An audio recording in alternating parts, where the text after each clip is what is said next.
Hello students, welcome back. आज का हमारा टॉपिक है overview of other micro controller in 80xx family. Previous class में हमने 8051 के मेजर एट्रीब्यूट स्टडी किए थे, साथ ही साथ में उसकी हमने मेमोरी मैप डायग्राम भी स्टडी की थी। तो उससे मिलते जुलते यानी 8051 से मिलते जुलते और भी माइक्रो प्रोसेसर है गाइस जिनकी हमको स्टडी करनी है। तो वो दिखने में उनका आर्किटेक्चर बिल्कुल गाइस सेम होता है, इसलिए उनको एक ग्रुप में हमने उसको कंबाइन कर दिया और उसे हमने फैमिली कहा है। तो गाइस हमको उनकी ही स्टडी करनी है, ज्यादा डिटेल में नहीं, जस्ट इंट्रोडक्शन हमको उनके बारे में देखना है, कुछ फीचर्स वगैरह हमें उनके बारे में जानने हैं। तो इनके जो आर्किटेक्चर थे गाइस, सभी माइक्रो प्रोसेसर के जो हम स्टडी करेंगे वो ऑलमोस्ट सेम थे। तो ये डिफर कहाँ पे थे गाइस? तो रैम और रोम के साइज में लिटिल बिट ये डिफर थे। सो गाइस हमको आज पहला जो माइक्रो कंट्रोलर स्टडी करना है वो 8052 है। ऑफकोर्स किससे बना होगा गाइस? ये 51 से ही बना होगा। इसलिए पहला point 8052 is a simple expansion of the 8051। Simple इसलिए कहा गया है गाइस क्योंकि बस हमने रैम रोम की साइज और कुछ एक्स्ट्रा चीजें यहाँ पे हमने जस्ट ऐड की हैं, बाकी सब कुछ यहाँ पे सेम ही रहने वाला है। आर्किटेक्चर ज्यादा वगैरह यहाँ पे चेंज नहीं हुआ है। तो गाइस ये क्वेश्चन एग्जाम में 3 मार्क्स के लिए आ सकता है। What are the features of 8052? जैसे 51 के थे ना गाइस, वैसे ये 52 के भी आपको लिखने हैं। तो पहला point 8052 has 8 kilobytes of onboard ROM, यानी गाइस आपको जो प्रोग्राम मेमोरी का सपोर्ट मिलता है यहाँ पे इंटरनल, वो 8 किलोबाइट की यहाँ पे थी, यानी कि 51 से डबल थी। नेक्स्ट पॉइंट है गाइज, इसमें 256 बाइट की आपको रैम मिलती है और रैम बढ़ गई गाइज आपको, तो it's allows programmer to write larger program that can be use more data. तो आप बड़े प्रोग्राम, बड़े फंक्शंस यहाँ पे आप कंट्रोल कर सकते हैं इसमें लिख के। इसके बाद गाइज देखो इसमें क्या हुआ है, इसमें रैम और रोम डबल हो गई है। तो तीसरा पॉइंट इसके ऊपर ही, उसके कॉस्ट से related, the cost of 8052 is more than the 8051। Of course RAM और रोम की साइज बड़ी है तो प्राइस भी यहाँ पे बढ़ जाएंगी। और देखो क्या चीज यहाँ पे एक्स्ट्रा ऐड हुई है, देखो गाइज इसमें और एक्स्ट्रा चीज क्या ऐड हुई है। 8052 also has 1 extra 16 bit counter timer, एक एक्स्ट्रा यहाँ पे काउंटर यहाँ पे आपको ऐड किया गया है। और last point guys, this counter times gives the more flexibility, है ना। 851 में ड्यूअल था गाइज, यहाँ पे एक्स्ट्रा मिला है तो ज्यादा इवेंट आप यहाँ से क्या कर सकते हैं, काउंट कर सकते हैं। अगर ये क्वेश्चन आता है तो ये 5 पॉइंट हमारे लिए सफिशिएंट है। बट क्वेश्चन कभी कभी क्या होता है गाइज, इसका डिफरेंस पूछा जाता है, कंपैरिजन पूछा जाता है 8051 से, ओके। और वो भी क्वेश्चन हमें यहाँ पे प्रिपेयर करना है। ज्यादा डिफिकल्ट क्वेश्चन नहीं है गाइज, हार्डली 4 पॉइंट्स आपको यहाँ पे एक्सप्लेन करने हैं और ऑलमोस्ट सभी पॉइंट आपको गाइज इसके पता ही है, बस मैं साइड में लिखता हूँ। 51 has a 4 kilobyte of ROM, तो यहाँ पे कितनी है गाइज? 8 किलोबाइट ऑफ रोम है। यहाँ पे कितनी रैम है गाइज? 128 बाइट की आपको रैम मिलती है। यहाँ पे कितनी मिलती है गाइज? 256 की आपको यहाँ पे रैम का सपोर्ट मिलता है। तीसरा पॉइंट कॉस्ट के बारे में गाइज, 51 का कॉस्ट जो होगा 51 से लेस होगा। और यहाँ पे तो हमने ऑलरेडी लिखा है कि 52 का जो कॉस्ट है वो 51 से ज्यादा हो गए।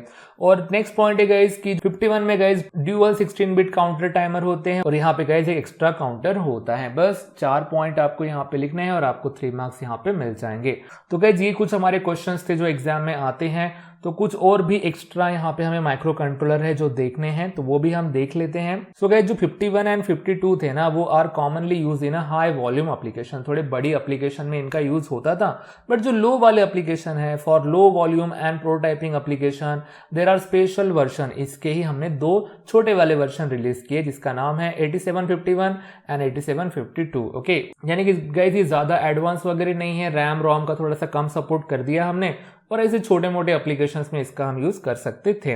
This replaces on board ROM with the EPROM. तो पता है गाइस यूजर क्या कर सकता था, इसका जो डेटा है रोम का वो चेंज कर सकता था, यानी नए नए हम यहाँ पे एप्लीकेशन इसके अंदर रन कर सकते थे। Using EPROM the user can erase program memory with the ultra violet light and can reprogram memory with the externally applied electrical signal, यानी कि रोम को चेंज किया जा सकता है। गाइज हम भी जब नहीं क्या मोबाइल अपडेट करते हैं, जैसे सॉफ्टवेयर अपडेट करते हैं, कौन सा वाला ओएस का जब हम सॉफ्टवेयर अपडेट करते हैं ना गाइस, तो हम रोम को चेंज ही करते हैं। इसलिए तो गाइस वो बोलते हैं कि मोबाइल को स्विच ऑफ मत करो, मोबाइल चार्ज होना चाहिए, क्योंकि गाइस अगर वहां पे कुछ प्रोसेस में गड़बड़ हो गई तो आपका मोबाइल खराब हो सकता है। इसलिए तो वही हमारी वो एक प्रकार की इप्रोमें होती हैं, हम एकदम से नहीं कर सकते गाइस उनमें चेंजेस। आपको चेंजेस करने के लिए अपडेट का वेट वगैरह करना पड़ता है और फोर्सफुली करना है तो उसकी बहुत सारी टेक्निक है, मेरे ख्याल से आप उसके बारे में अवेयर हैं। तो ऐसा ही गाइस हम माइक्रो कंट्रोलर के भी प्रोग्रामिंग मेमोरी के साथ कर सकते हैं।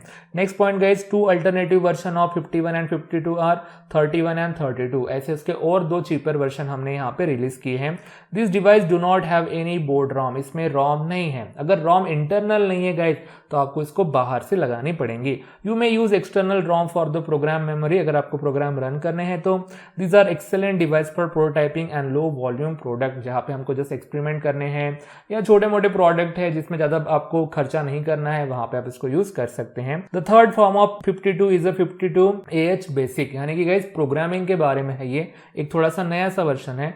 जितने भी हमने अभी तक माइक्रो कंट्रोलर देखे गए उनकी प्रोग्रामिंग करनी है हमें, तो उनमें ALP का यूज करना पड़ता है, यानी गाइस आपको असेंबली लैंग्वेज का यूज करना पड़ता है। तो यहाँ पे आप बेसिक लैंग्वेज का यूज कर सकते हैं। तो A for assembly guys, B for basic, okay. और उसके बाद पता है जो लैंग्वेज है गाइस वो है हमारी C लैंग्वेज, और C का जो इंक्रीमेंट करके हमने बनाई C++ लैंग्वेज। ये जो नॉमेनक्लेचर है गाइस इसी के थ्रू ये हुआ है, आप कभी उसकी हिस्ट्री वगैरह पढ़ सकते हैं। This special 52 has a basic programming language in a ROM। पहले कौन सी थी गाइस? असेंबली लेवल लैंग्वेज थी। Using basic instruction a programmer can write instruction for this 52 rather than the assembly language। पहले के लिए असेंबली लैंग्वेज होती है, अभी आप अवेयर नहीं है क्योंकि हमने सेकंड चैप्टर अभी तक शुरू नहीं किया है। जैसे हम वो चैप्टर शुरू करेंगे आपको ALP के बारे में भी नॉलेज आ जाएगा। तो गाइज ये थे हमारे कुछ पॉइंट जो आपको याद रखने हैं। रेयरली क्वेश्चन आता है इसके ऊपर, बट अगर आप पढ़ते हैं तो बहुत ही अच्छी बात है। तो बढ़ते हैं गाइज हमारे कुछ और माइक्रो कंट्रोलर की तरफ, और उसी के साथ हमने हमारा चैप्टर भी कंप्लीट करना है।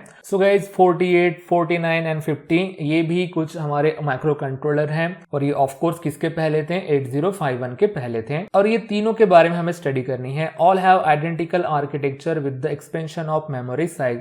देखो गाइज इनका हमें आर्किटेक्चर स्टडी नहीं करना है, टेक्स्ट बुक में होगा तो भी आप इसको चाहे तो इग्नोर कर सकते हैं। बहुत ही टाइम है आपके पास तो स्टडी करो, अदरवाइज इसके ऊपर क्वेश्चन नहीं आता है, आया तो भी बहुत रेयर होता है इसका आर्किटेक्चर।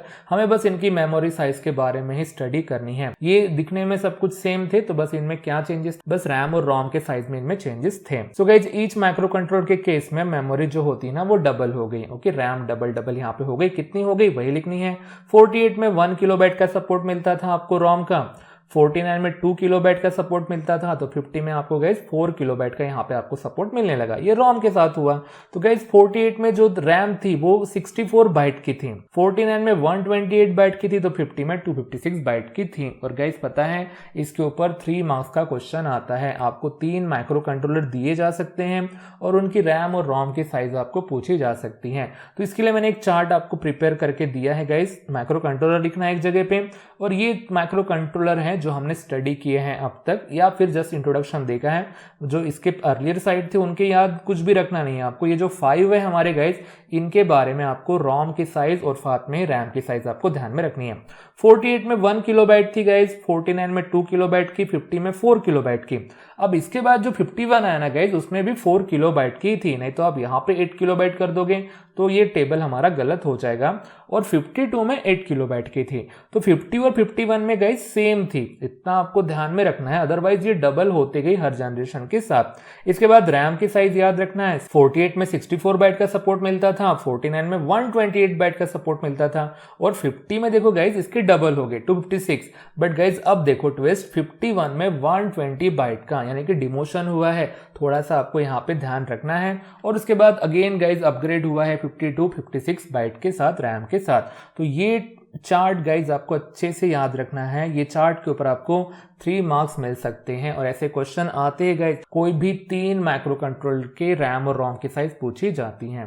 तो आई होप सो गाइज कि आपको इंट्रोडक्टरी पूरा पार्ट समझ गया होगा। बहुत डिटेल में तो है नहीं है, 4-5 ही क्वेश्चन निकल के आते इस चैप्टर में, और 2 क्वेश्चन आप डेफिनेटली आपको मिलने वाले हैं। अच्छे से प्रिपेयर करके जाओ और आपको 8 मार्क्स अच्छे से मिलेंगे। ठीक है गाइज, इस चैप्टर को आपको मिस नहीं करना है और अच्छे से स्टडी करनी है। तो इस तरीके से गाइज हमारा ये 4th चैप्टर भी कंप्लीट हो गया है। नेक्स्ट क्लास में गाइज हम नए चैप्टर की शुरुआत करते हैं। तब तक के लिए goodbye, thank you guys.